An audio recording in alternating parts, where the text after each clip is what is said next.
everybody, Floppy Waffles 69 here, and today we are going to be doing a different kind of video, a video kind of style that is new to me, but I figured especially after this recent Research Bureau times 2 regrind, I decided to regrind the Soviet battleships because I wanted to test the theory, or at least the theory that I believe, that the Soviet BB line is probably the single best BB line when it comes to learning and starting the game, and scales very well with the player's overall skill and knowledge of the game.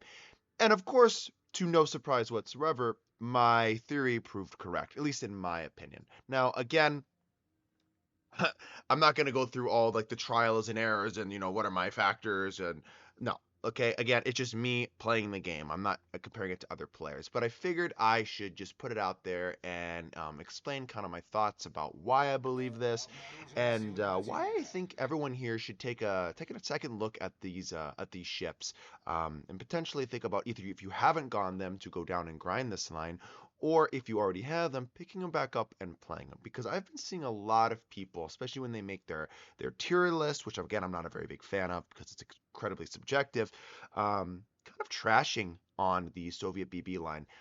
Oh, it's kind of aged, it's not as strong, blah blah, and so and so. And of course, that is going to be it's going to happen. Like obviously it's going to happen as older ships get older and older and older, and wargaming keeps introducing newer and newer ships. Of course ships are going to age a little bit, which of course is a good thing and a bad thing depending on how you look at it. But I don't think at all these ships are weak. I mean, if anyone thinks these ships are weak or not really competitive anymore, I mean, I really question the logic here because I don't understand it. Now, granted, I am doing this solely for random battles.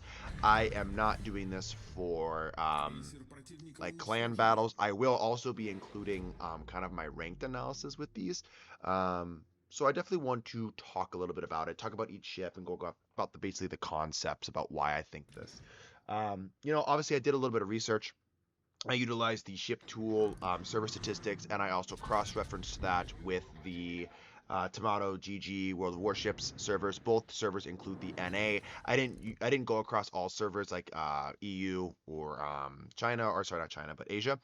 I didn't do that. I just kept to the NA because that's where I'm at, and I wanted to see kind of where it was at and see if I'm in the realms of the right ballpark here. And sure enough, uh, to not being surprised at all, I was right. I mean, if we look from tier 5 to tier 10, which again, what I always do when it comes to like my down the line series, the tier 5 is averaging a 50.7% win rate and is first among all tech tree battleships. Again, I want to clarify that I'm only doing tech tree battleships because you can't grind premium ships and obtain them that way, unless of course through event, yada yada yada, that kind of stuff, or coal. Obviously, there's loopholes. Just understand what I'm trying to say. Going back to what I was saying though, tier 6 at 51.6%, coming in second of all tech tree battleships. That's the Ismail. Tier 7, obviously the sign up, really needs no introduction. That's kind of the gameplay footage you're seeing in the background here. 52.2%, first place. Tier 8, Vladivostok, 51.9%, first place. Tier 9, a little bit of kind of an oddity at 50.2%, which is sixth place. And I'll explain why I believe that ship is a little bit lower than the other tiers. Then tier 10, obviously 51.9% coming in fourth place, which is the Kremlin. Everybody knows the Kremlin. Which is interesting because all the ships that I have listed, even the Soyuz that is ranked 6, they all have win rates over 50%, which is already impressive in its own right. So I looked at all those numbers, and I'm not really surprised. And a lot of people will still say, well, I think they've aged, kind of like milk. They're not as strong anymore. We're in the era of the Libertad, the Colombo, that kind of stuff. And like, obviously you're true.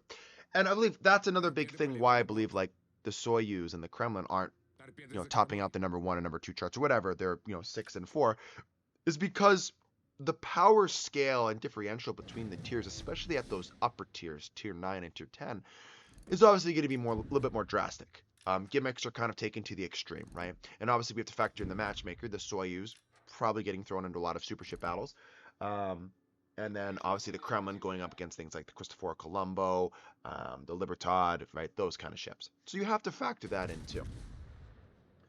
But all in all, the win rates are pretty impressive, and I'm not really surprised by those findings. Okay. So why, going into why I believe this ship line is the best BB line, starter BB line of the game. If you're interested in battleships, why I think you should go down this line. And there's obviously going to be different various opinions. People say, I think the Montana is the best line because it does a good job of teaching you the basics and the fundamentals, and obviously the Montana is strong. And I've heard people say, I think the Yamato is a good line because there's really no flashy gimmicks there. The ship's strong. It teaches you pretty much the basics, basically the meat and potatoes of battleship gameplay. And I'm not going to argue directly with both those statements because I think those are fine statements and observations, and I'm not really going to say those people are wrong. I just think the Kremlin line, Soviet BB line, is just better. And why do I believe it's better? So let's go over some of the things on why I believe it's better, okay? So the first thing is, I just think it does a great job of teaching the fundamentals. From the armor scheme, from the play style, from where you should be, from tanking team damage, from supporting, all that stuff, I think this line does a great job at doing. My second point is I think it encourages an aggressive play style. Obviously, you know that the gimmick of the Soviet BB line is they're superly heavily armored, and the closer you get to the target, the more accurate the guns become.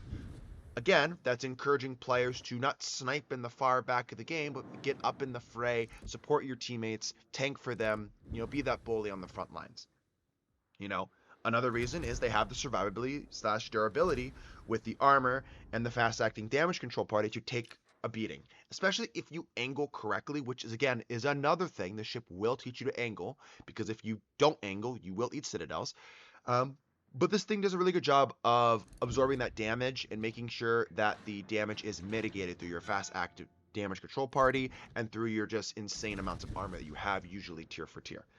These battleships are known per each tier they're at, tier 6 against tier 6 enemies, tier 7 against tier 7, that they're very durable and very strong.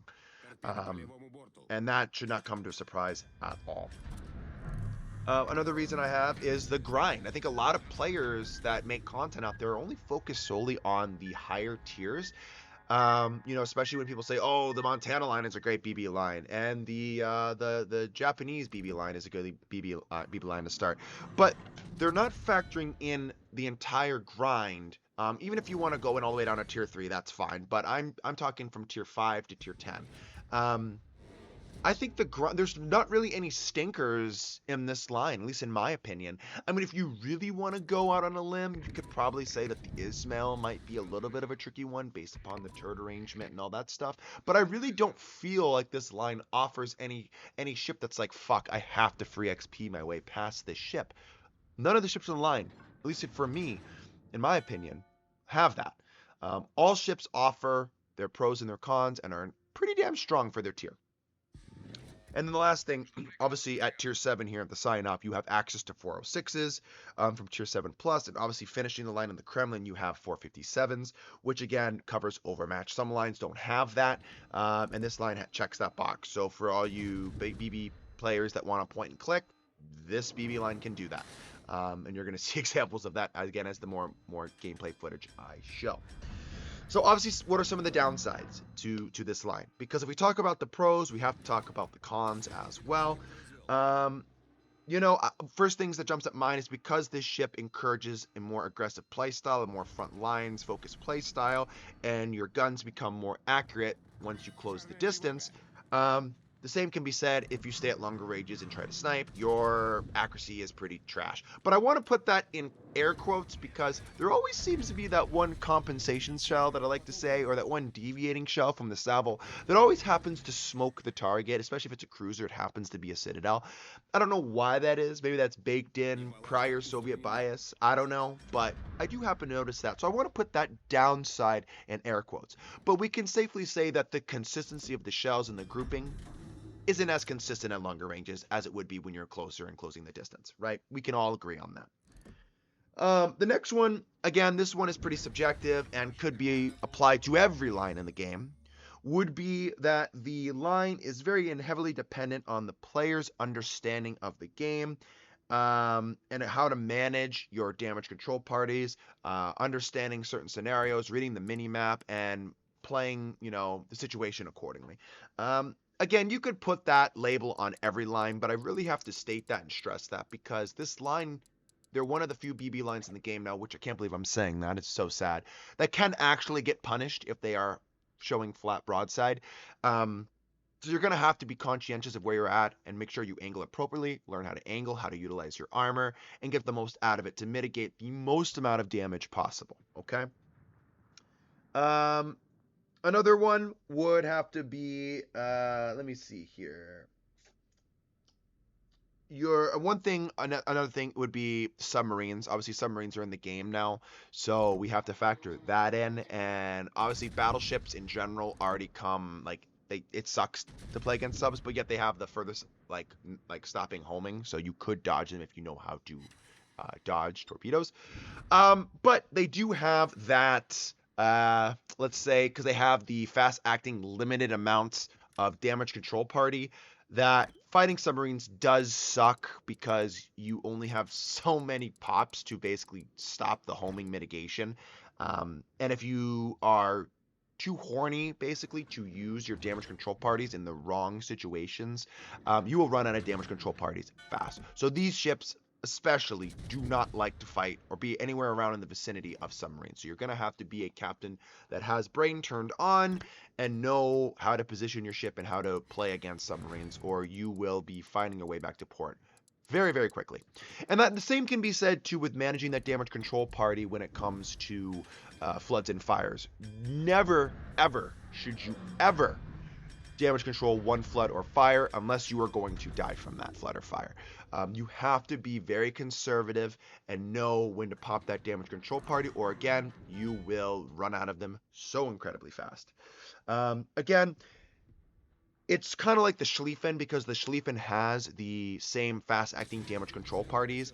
And you have to be conscientious when to go ahead and utilize those. They are a great tool, don't get me wrong, if used in the right times and at the right times in the right situations.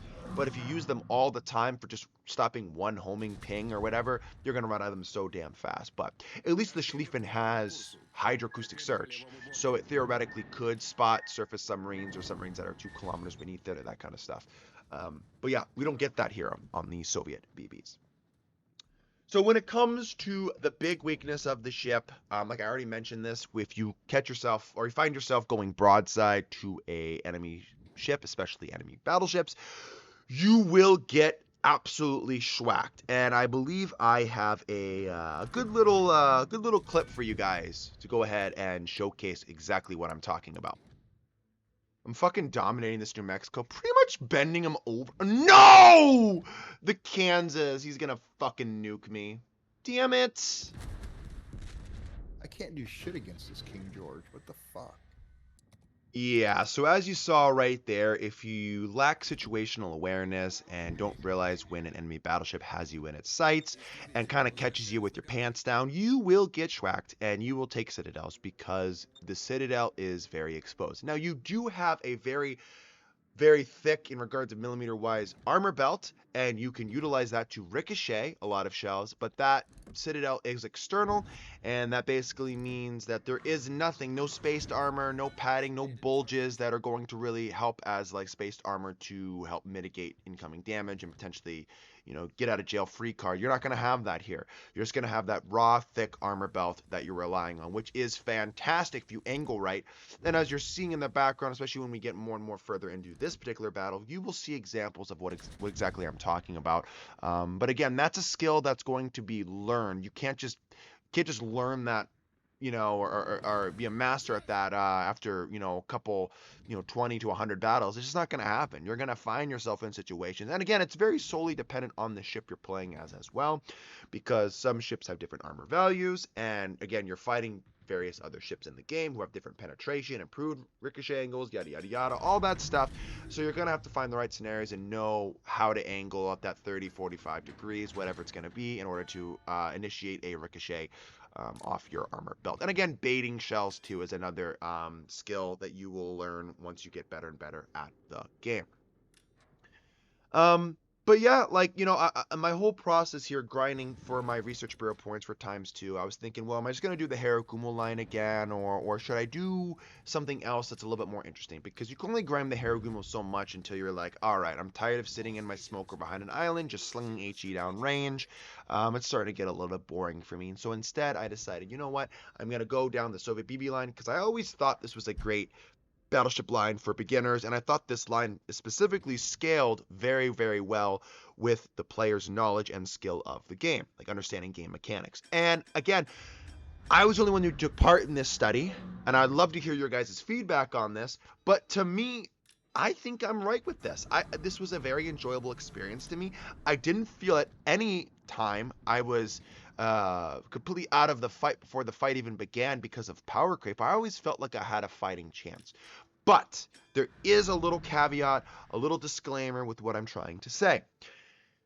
If I am caught solo with my pants down and no support and at range, that is when I felt helpless. But I never let myself get in a situation like that. And I understand, though, that situations can arise like that. So you're going to have to be wary of that. But if you avoid those situations, kind of like how I'm playing here in the game, in the sign-up game before, and now the Vladivostok game here after, I feel like you're not really at a disadvantage hardly at all. And it's just raw battleship gameplay, which is just so fun. And I wish wargaming would kind of go back to this kind of design philosophy with a lot of their ships nowadays, instead of trying to, create these super ultra gimmicky ships that rely on their consumables and stupid shit or F keys or whatnot. It is rather frustrating that that is the way that wargaming is moving, but again, they're trying to sell ships, trying to make ships more enticing for early access to earn more money as a company, so I understand where they're coming from. Sadly, that's just the nature of the beast, guys. But going back to what I'm saying about the Soviet BB line, I think I've done a fairly good job about showing, again, there's an example of eating a citadel if you're not careful about angling. Again, I was kind of stuck between a rock and a hard place, but again, I was showing a little bit too much side there to the Vanguard, and he was able to take advantage with the Uno Citadel under my Schnoz. And again, the Vladivostok is just known to have a massive Schnoz.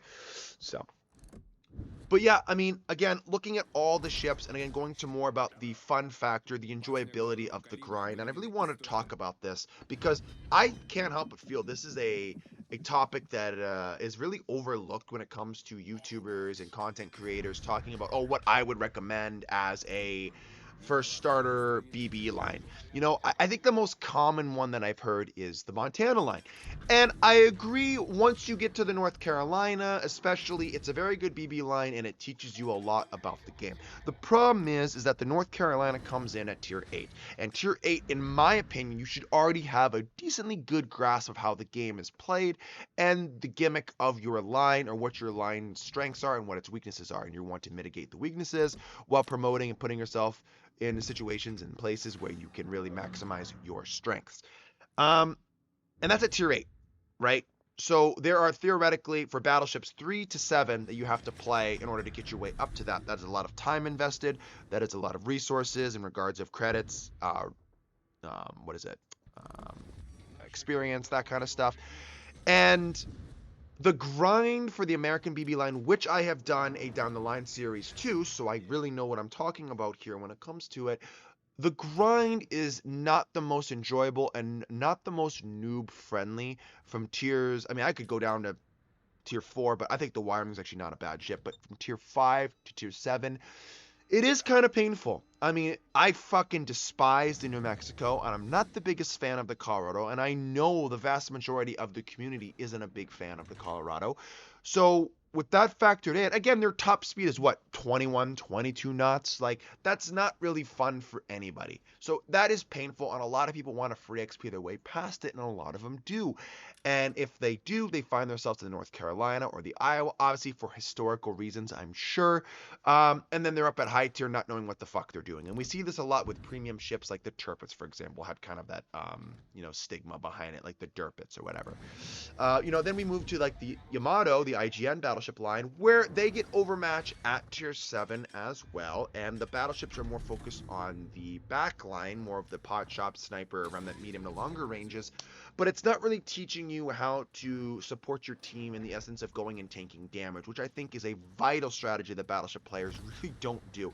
I've never seen a class in this game that is more scared to take damage than the battleship class, and it really shouldn't be the case. I understand at higher tiers we are dealing with a lot of fucking HE spamming, a lot of ships that have these insane secondary batteries, so I get it, I understand that, and you should mitigate the amount of damage you're saying. I'm not saying go in there full bore and just fucking soak up the entire damage and die. That's not what I'm saying to do, but I am saying to get up there, support your team. You want to be shot at as a battleship because you can take the beating. That's all I'm trying to say, which is allowing your ships, your radar ships, your radar cruisers, your DDs to have that survivability, your harder carrying ships, the ships that have the more or the higher carrying potential to go in there and do their thing to help win a game. I understand the number one rule in this game is never trust your teammate, and that is a fucking K, like the fact. Like, I'm not going to go against that. But I definitely think we can all do a better job at supporting our, let's say, lightly armored ships. Like our cruisers, our light cruisers especially, and more importantly, our destroyers. And it's one thing I really try to do when I play my battleships is I really try to get in there and support those ships. Even if I go down, but it leads to our victory. If I die, I don't care because I did what I needed to do. I did my job, and it allowed my radar cruiser to go ahead and radar while supporting my DD, and we can get and eliminate that DD and that cap, which gives us the advantage on the flank. Is what I'm trying to say. And I think that the Soviet BBs do a very, very good job at doing that because they can take a beating, because they have so many tools at their disposal. Not only just that, but their armor scheme, which really allows them to mitigate that damage, which allows them to get up there, which allows them to take off that that pressure off your allied ships, right? So that's all I'm trying to say. And that's my main idea, my main premise for making this style of videos, because I really want to just talk a little about this and highlight why I think this BB line is just so damn good. And I don't think it's really going to be power crept out of the meta. Like, I still play this thing from time to time in ranked, and it's fine, especially the Kremlin at tier 10. Like, I understand you have the Libertads and the other insanely overpowered ships out there that, Colombo for another one, for example, that are running around at higher tiers, and it's a pain. And then you have the longer range HE spam, you have the airstrikes, you have the CV, the submarines. I get it. Like, I really do get it, and I think that's kind of what reined in the Kremlin, because when the Kremlin first came out, in this line in general, I mean, it really took the meta by storm, just because it was that battleship that it was a different kind of take on a brawl. I mean, before that, we had like the turrets, we had the secondaries, we had the torpedoes, but a ship that got more accurate as it got closer to the target, could tank damage, heavily armored, and then it got more accurate. It could pinpoint those citadels and had really good shell velocity. I mean, I really hardly ever miss my target when in regards of like aiming, because the shell velocity on these guns are pretty damn good, and that scales very well with the tiers, making it a little bit more comfortable to use the artillery, right? But again, a lot of people don't like this ship because you actually have a citadel. But I think the citadel is a very good balancing feature because your armor is so good. You can bounce a whole hell of a lot of shells. You have a lot of HE resistance with your improved plating. And again, the Kremlin, the way the hull is shaped, is kind of like a U or an ellipse. It really shrugs off. You could basically get away with showing some amounts of broadside because the way your hull is shaped, which really kind of forces those shells just to take penetrations. It kind of steers them away from the citadel. But again, as long as you know how to angle, these ships do a very, very, very good job at mitigating that damage. And again, you as a commander, knowing when to use your damage control party and understanding one fire's not going to kill you or one flood is not going to kill you, you don't need to use your damage control parties on that, right? And again, managing that with your heals and all that stuff, it just leads to a really good final product that I can wholeheartedly recommend and endorse as an insanely good battleship line that beginners should be playing, in my opinion. So that's kind of the idea of why I wanted to make this video, to kind of spread that knowledge and kind of question why people think that this BB line is no longer as good as it once was. That's just going to happen with the way the style of game, the freemium model that we have.